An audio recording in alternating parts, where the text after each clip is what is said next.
The cargo transport Meridian's edge shuddered violently as another plasma blast tore through its starboard hull. Emergency klaxons wailed through the corridors while red warning lights bathed everything in an ominous crimson glow. Kai Reeves pressed, himself against the bulkhead, his engineer's toolkit scattered across the deck as the ship lurched again. 26 years old with calloused hands and grease permanently embedded under his fingernails. He'd survived 3 years running supplies to the outer colonies. He'd never seen pirates this aggressive. "Hull breach on Deck 7, someone screamed, over the comm system before the transmission cut to static. Kai grabbed his emergency respirator and sprinted toward the engine compartment. If he could reroute power to the shields, maybe they'd have a chance. The ship groaned around him, metal stressed beyond its limits. He rounded the corner and nearly collided with her. The Zephyrian stood 7 feet tall, her blue-gray skin marked, with intricate silver tattoos that seemed to pulse with their own light. Her eyes, completely black with silver flecks, fixed on him with predatory intensity. She wore the ceremonial armor of a Zephyrian warrior, though her wrists bore the energy shackles of a diplomatic prisoner. "Human," she said, her voice like gravel over silk. The translator device at her throat rendered her words in perfect standard. "Your ship is dying." Vexani of the Third Clutch had been traveling to the neutral station as part of a prisoner exchange, one of the few diplomatic gestures in a war that had raged for 15 years. She was a weapons specialist, trained from birth to kill humans efficiently. Looking at this particular human now, covered in engine grease with worry lines creasing his forehead, she felt something unexpected. Curiosity. "Yeah, I noticed," Kai snapped, then caught himself. Even in crisis, insulting a Zephyrian warrior seemed unwise. "The pirates hit our main power coupling. I need to reach the engine room." Another explosion rocked the ship. The lights flickered and died, leaving them in darkness except for the pale emergency strips along the floor. "Your kind builds ships like children build toys," Vexani observed, though without her usual disdain. "Fragile, inefficient. Well, your kind's prisoner transport just got us both killed, so maybe save the engineering critique," Kai shot back, surprising himself with his boldness. In the emergency lighting, he saw something flicker across her angular features. Amusement? The ship's intercom crackled to life. "All hands, this is Captain Morrison. We're abandoning ship. Repeat, all hands to the escape pods." Kai and Vexani looked at each other, a moment of shared understanding passing between them. The energy shackles on her wrists sparked and died. The ship's failing power had released her bonds. "The pods are 3 decks up," Kai said. "We need to move." But as they reached the corridor junction, an explosion tore through the ship's midsection. The deck buckled, ceiling panels crashed down, and a wall of flame blocked their path to the escape pod bays. "The other route," Vexani said, pointing down a smoke-filled corridor. They ran together through the dying ship, human and alien united by necessity. When they reached the alternate pod bay, they found it destroyed, twisted metal and leaking. Atmosphere where their salvation should have been. Kai sank against the wall, the reality hitting him. "We're trapped." Vexani studied the damage with tactical precision. "The forward cargo bay has independent life support. We might survive there." "Might?" She turned those black-silver eyes on him. "Human, I have killed dozens of your kind in combat. You should fear me more than uncertainty." But as they made their way to the cargo bay, sealing themselves into what might become their tomb, Kai realized he wasn't afraid of her. Not anymore. They were both just survivors now, floating in the dark between stars with only each other, for company. The war between their species had brought them together. Now it might be the only thing keeping them alive. The cargo bay's emergency lighting cast long shadows across stacked supply crates and maintenance equipment. Kai worked frantically at the environmental controls, while Vexani examined the sealed blast doors with clinical efficiency.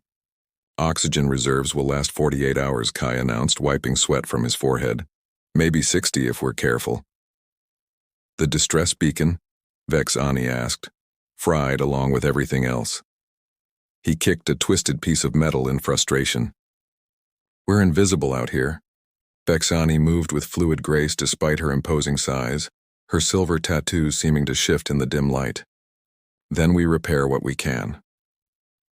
For the next several hours, they worked in tense silence. Kai had to admit the Zephyrian was remarkably skilled. Her hands, though larger than his, moved with surgeon-like precision when handling delicate components.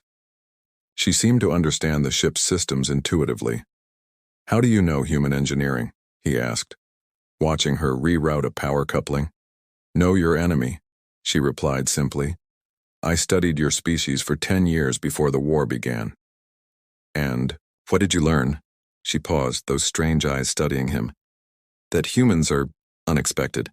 They managed to restore partial life support and even got the food synthesizer working." As they shared a meager meal of recycled protein, Kai found himself studying her profile. Without the ceremonial war paint, her features seemed less alien, sharp, cheekbones a strong jaw but something almost elegant about the way she moved. "What's your name?" he asked suddenly. "Vexani. Third clutch. Warrior caste." She hesitated. "You may call me Vex. Kai Reeves, no caste, just an engineer who fixes things." He managed a tired smile. "Though I'm not doing great with this particular repair job." "Why do you joke when death approaches?" The question caught him off guard. "Why don't you?" "My people believe death is a sacred transition. We face it with dignity." "Well, my people believe life's too short not to laugh at the absurd parts." He gestured around their makeshift shelter. "And this is pretty absurd." Vex watched him for a long moment. "You are not what I expected." "What did you expect?" "Weakness? Cowardice?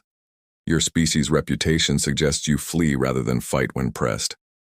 Kai laughed, a sound that seemed to startle her. "You mean like right now? Trapped in a metal box with a 7-foot alien warrior who could snap my neck? You could have left me in the shackles, saved yourself." "Yeah, well, nobody deserves to die alone." He met her gaze. Not even the enemy. As their second day began, they fell into an efficient rhythm. Vex proved invaluable at heavy lifting and delicate repair work, while Kai's engineering knowledge kept them alive. But it was during the quiet moments that something shifted between them. "Your tattoos," Kai said during a rest period. "They're beautiful. What do they mean?" Vex touched the silver markings unconsciously. "Each represents a life stage. Training, first combat, adult naming. This one," she traced a spiral pattern near her collarbone, "was for surviving the trial of solitude. Alone in the wilderness. Alone in space. 30 days in a pod with minimal supplies." Her voice softened slightly. "I thought of home constantly.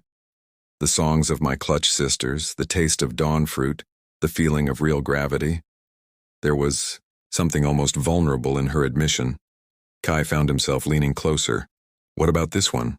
He pointed to an intricate design that curved along her arm. Their fingers brushed as she shifted position. The contact sent an unexpected jolt through both of them, brief but unmistakable. "For my first," she began, then stopped, pulling away. "You ask many questions, human." "Kai," he corrected gently. "And you're the most interesting person I've been stranded with." "I am the only person you have been stranded with." "Fair point." He grinned, and despite herself, Vex felt something flutter in her chest. Human expressions were so animated, unguarded.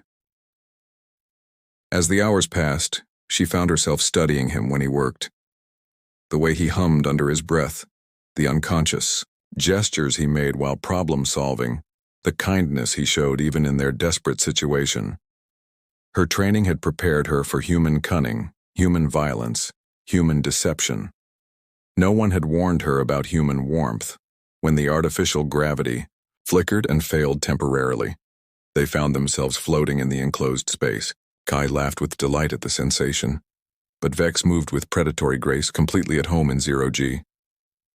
"Your people evolved in space," he observed, watching her navigate effortlessly. "Partially, we are adaptable." She caught his arm as he spun helplessly, pulling him toward a handhold. The contact lingered longer than necessary. "Thank you," he said quietly. their faces now inches apart in the dim light. For a moment, neither moved. Vex found herself cataloging the details of his face, the laugh lines around his eyes, the small scar on his chin, the way his breath caught when she looked at him. Then the gravity reasserted itself and they fell apart, both pretending the moment hadn't happened. But as they settled in for another night of uncertain survival, both were acutely aware they were no longer just enemies, forced together by circumstance. They were becoming something neither had expected to find among the stars. By their third day, the boundaries between them had begun to blur. They moved around each other with practiced ease, Kai handing Vex tools before she asked, Vex steadying equipment while Kai worked. Their conversations had evolved from necessity to genuine curiosity. "Tell me about Earth," Vex said during a break, her voice softer than usual. Kai looked up from the communication array he was attempting to repair. "What do you want to know?" "The stories say it's a world of endless conflict, war, suffering, chaos. There's some of that," Kai admitted, "but there's also music, art, people who spend their lives helping strangers. I grew up near the ocean. Have you ever seen an ocean?"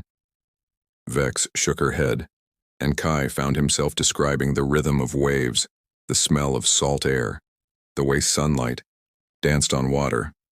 As he spoke, her expression grew contemplative. "Your world sounds alive," she said finally. "All worlds are alive. Even this dead ship has its own rhythm." He gestured to the subtle vibrations around them. "What's your homeworld like?"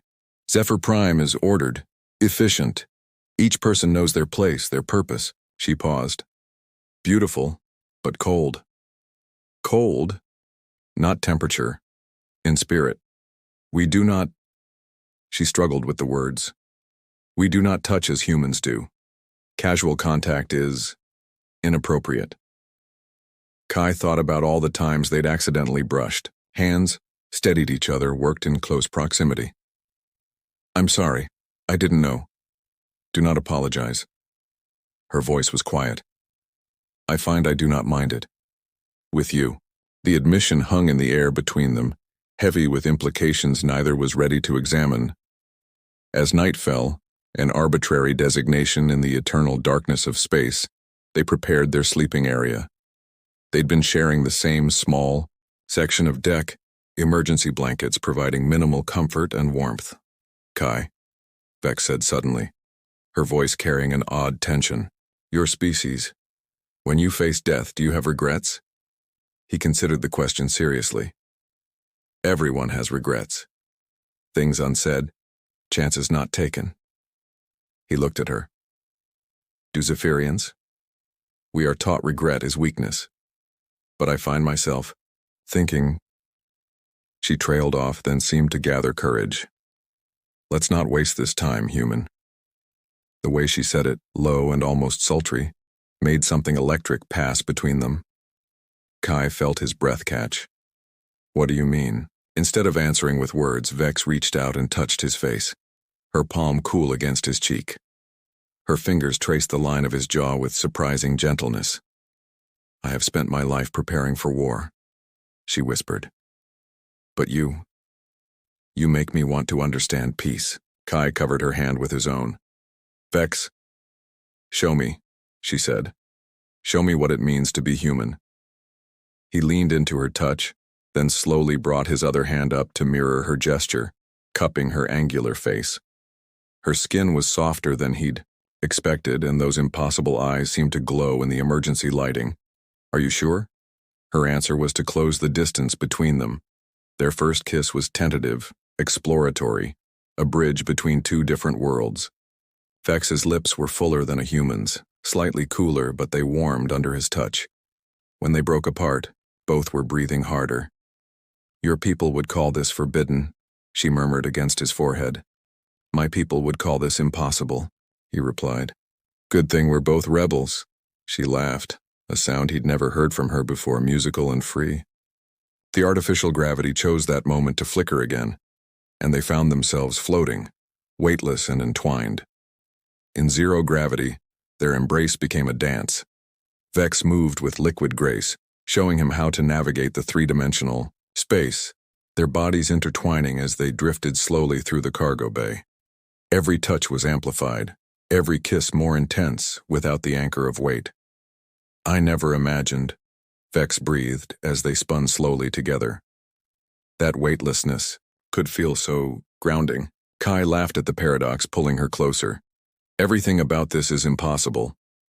When gravity returned, they settled onto the makeshift bed they'd created, suddenly self-conscious but unwilling to separate. Vex traced patterns on Kai's chest, with her fingertips, her touch leaving trails of heat. "Your skin," she murmured. "It's so warm, so soft. Yours too," he said, marveling at the silver markings that seemed to pulse faintly under his touch. "These tattoos, they're not just ink, are they? Bioluminescent implants. They respond to emotion, to touch." As if to demonstrate, the tattoos brightened slightly under his caress. They spent the night learning each other's bodies, discovering that desire needed no translation. Vex's strength was tempered by unexpected tenderness, while Kai's gentleness masked a passion that matched her own intensity. In the quiet hours before their fourth day, they lay entwined, skin against skin, sharing breath and warmth. "When rescue comes," Vex said quietly, her head on his chest, "what happens to us?" Kai's hand stilled in her hair. He'd been trying not to think about that inevitability. "I don't know," he admitted. "But I know I don't want this to end." "Nor do I." She lifted her head to look at him. "You have changed something in me, Kai Reeves. Something I thought was impossible to change." "What's that?" "You made me hope." As the emergency lights continued their endless cycle, they held each other against the darkness of space and the uncertainty of tomorrow. They had found something neither had been looking for, something that transcended the war between their peoples. But wars, they both knew, had a way of reclaiming their soldiers. Their fourth day began with a crisis that nearly shattered everything they'd built. A cascade failure in the life support system left them with less than 12 hours of breathable air, and the backup systems refused to respond to Kai's increasingly desperate attempts at repair. "The molecular filters are completely fried," he said, wiping grease and sweat from his hands. "I can't fix this." Vex studied the failing system with the analytical mind of a warrior. "There." She pointed to a junction, box high on the bulkhead. "If we reroute the atmospheric processor through the emergency backup, we might gain additional time. That's a 20-foot climb with no safety gear, and the power coupling is live. It's suicide. For a human, perhaps." Vex's silver tattoos pulsed with determination. "My people are built for such tasks." Before Kai could protest, she was already climbing, her powerful frame moving with spider-like grace up the maintenance ladder. At the top, she began working on the electrical systems with her bare hands, her enhanced physiology allowing her to withstand voltages that would kill a human. "Vex, be careful," Kai called up to her. "I have been careful my entire life," she replied, her voice strained as she wrestled with a particularly stubborn coupling. "It has brought me nothing but solitude." There was a shower of sparks, and she cried out. Kai watched in horror as she convulsed, electricity coursing through her body, but instead of falling, she gritted her teeth and held on, forcing the connection home. The life support system hummed back to life. Vex collapsed at the top of the ladder, and Kai scrambled up to reach her. She was unconscious, her silver tattoos flickering erratically, but alive. He managed to get her down and spent the next hours tending to her electrical burns with the limited medical supplies they had. When she finally woke, her first words were, "Did it work? You magnificent, reckless alien," he said, relief and anger warring in his voice. "Yes, it worked. You could have died. Better to die for something than to live for nothing." Her eyes found his. "You are my something, Kai." The declaration hit him like a physical blow. He leaned down and kissed her fiercely, pouring all his fear and relief and love into the contact. "Don't you ever scare me like that again," he whispered against her lips. "Make me a promise first," she replied, her hands tangling in his hair. Promise me that no matter what happens when rescue comes, you won't forget this. Us. Never, he said, and meant it with every fiber of his being. As Vex recovered, their relationship deepened beyond the physical. They talked for hours about everything, their childhoods, their dreams, their fears. Kai learned that Vex had been bred for war, selected from birth for her intelligence and physical prowess, but had always felt disconnected from her people's rigid society. I was the perfect soldier, she admitted as they shared another synthesized meal. But I was never truly alive until I met you. You're alive now, he said, reaching across to touch her hand. We both are. Their work took on new efficiency as they learned to anticipate each other's needs. Vex would begin a repair sequence just as Kai realized what needed to be done. He would hand her tools before she asked. They moved like dancers, like partners who had worked together for years rather than days. It's like you can read my mind, Kai marveled as they successfully restored partial communications. Perhaps our species are not so different, Vex suggested. Perhaps the barriers between us are artificial. That night, as they made love under the flickering emergency lights, their connection felt transcendent. Every touch conveyed meaning. Beyond words, every kiss was a promise, every whispered endearment a rebellion against the forces that would keep them apart. I love you, Kai said as they lay entwined afterward, the words escaping before he could stop them. Vex was quiet for so long he wondered if he'd made a mistake. Then she spoke, her voice thick with emotion. In my language, we have no direct translation for that word, but we have something else. Velani. It means one who makes the stars sing. You are my Velani, Kai. He pulled her closer, marveling at how perfectly she fit against him despite their physical differences. When this is over, when we're rescued, I want to find a way for us to be together. The war. Damn the war, he said fiercely. There has to be somewhere we can go, somewhere we can just be ourselves. You would leave your people? Your world? For you? Yes. She was quiet for a long moment. And I would leave mine for you. But Kai, we may not have that choice. Before he could ask what she meant, alarms began blaring throughout the ship. They rushed to the communication console where a proximity alert was flashing urgently. Ships approaching, Kai read from the display. Multiple signatures. They looked at each other, suddenly aware that their time was running out. Rescue was coming, but it would also mean the end of their stolen paradise among the stars. Whatever happens, Vex said, taking his hand. Know that these days with you have been the most real days of my life. Mine too, he replied, squeezing her fingers. No matter what comes next. As the rescue ships drew closer, they held each other and watched the stars, knowing that in a few hours, they would have to choose between love and loyalty, between their hearts and their duties to their respective peoples. The war was coming to reclaim them, but for now, in this moment, they were still free to love each other among the infinite darkness of space. The rescue fleet arrived like a constellation of judgment. 3 human vessels and 2 Zephyrian cruisers, their running lights cutting through the darkness where the Meridian's edge drifted as a tomb. Kai and Vex stood before the main viewport, hands clasped, watching their 2 worlds converge upon them. The past 5 days felt like a lifetime, but also like the briefest heartbeat. Are you ready for this? Kai asked, his thumb tracing circles on her palm. No, Vex admitted. But we have no choice now. The first boarding party consisted of human Marines, their weapons drawn despite the non-hostile situation. Lieutenant Commander Sarah Chen led them, her expression shifting from relief to suspicion as she took in the scene. A human engineer and a Zephyrian warrior standing together, clearly unrestrained, clearly intimate. Engineer Reeves, Chen said, crisply. We're here to extract you from hostile custody. She's not hostile, Kai said immediately. Vex saved my life, multiple times. Chen's eyes narrowed at his familiar use of the alien's name. Step away from the prisoner, Reeves. That's an order.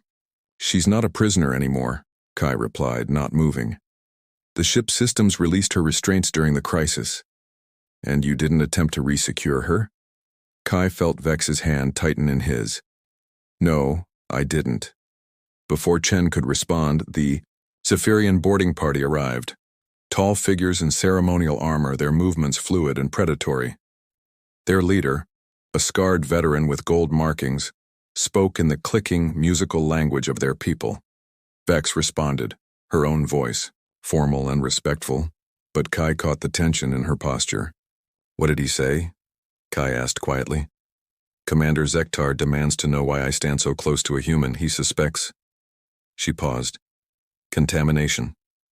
The two boarding parties faced each other across the cargo bay, weapons not quite raised but hands resting on them. The temperature in the room seemed to drop several degrees. This is a joint rescue operation, Chen announced. We'll conduct separate debriefings and… No, Vex said suddenly, her voice cutting through the diplomatic noise. She stepped forward, placing herself between the two groups.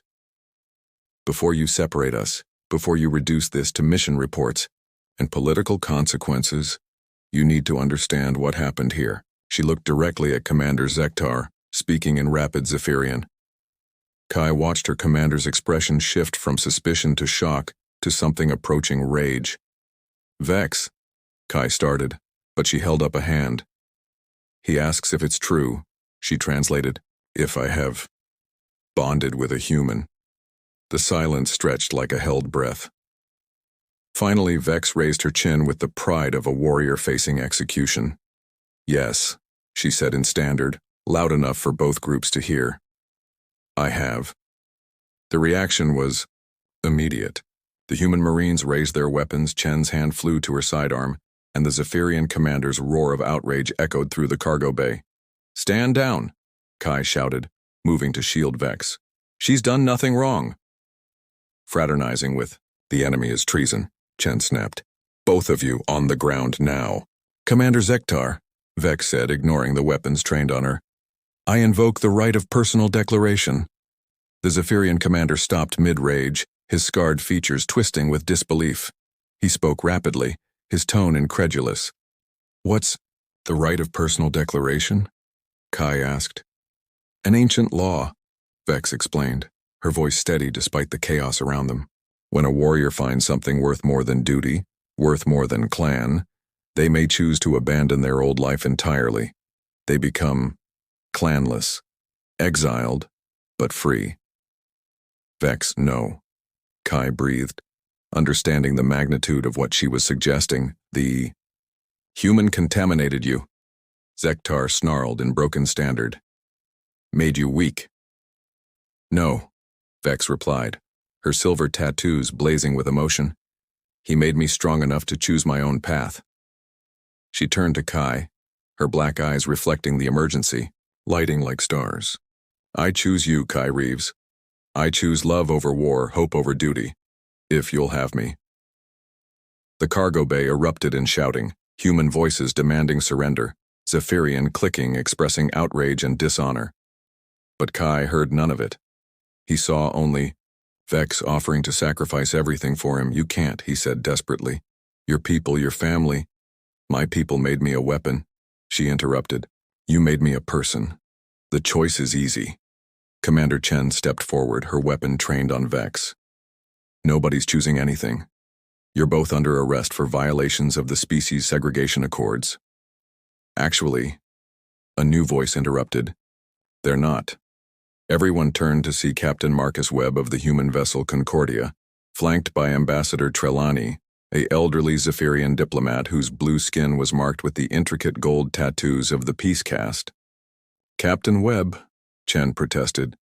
Regulations clearly state, regulations written by people who never imagined this situation. Webb cut her off. He looked at Kai and Vex with something approaching wonder. In 40 years of military service, I've never seen anything like what you two have accomplished. Ambassador Trelawney stepped forward, her ancient eyes studying Vex with interest. The right of personal declaration has not been invoked in 3 centuries, she said in perfect standard. But it remains valid law. You're seriously considering this? Zektar demanded. I'm considering the implications, Trelawney replied calmly. Two people from warring species working together, surviving together, choosing each other over conflict. Perhaps the universe is trying to tell us something. Captain Webb nodded. There's a neutral research station on the edge of the Helios. Nebula. Independent territory outside both our jurisdictions. If you're serious about this, that's where you'd need to go. Kai looked at Vex, seeing his own desperate hope reflected in her eyes. Together? Together, she confirmed. This is madness, Chen protested. You're talking about desertion, treason.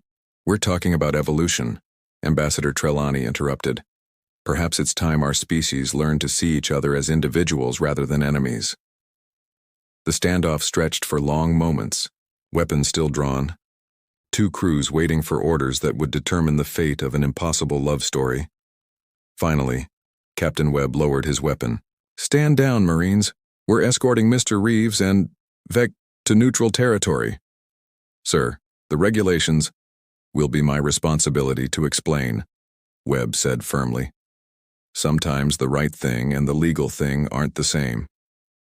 Commander, Zektar spat something in Zephyrian that sounded like a curse, but Ambassador Trelawney spoke sharply to him. Reluctantly, the Zephyrian weapons lowered as well. As they prepared to transfer to the rescue ships, Vex took one last look around the cargo bay that had been their world for 5 impossible days. Regrets? Kai asked softly. She turned to him, her hand finding his one final time. Only that it took a disaster to find you. Well, he said, managing a smile as they walked toward their uncertain future. We'll have to make the rest of our lives count. The rest of our lives, she repeated. And in those words was the promise of a love that had transcended species, duty, and war itself. As they boarded the transport that would take them to neutral space, two figures stood silhouetted against the stars, no longer human and Zephyrian, but simply two souls who had found each other in the darkness and chosen to light their own way forward. Behind them, the wreckage of the Meridian's edge drifted silent and cold, but it had served its purpose. It had been the crucible where enemies became lovers, where prejudice became understanding, and where two hearts learned that love recognizes no boundaries among the infinite stars. Their war was over. Their life together was just beginning.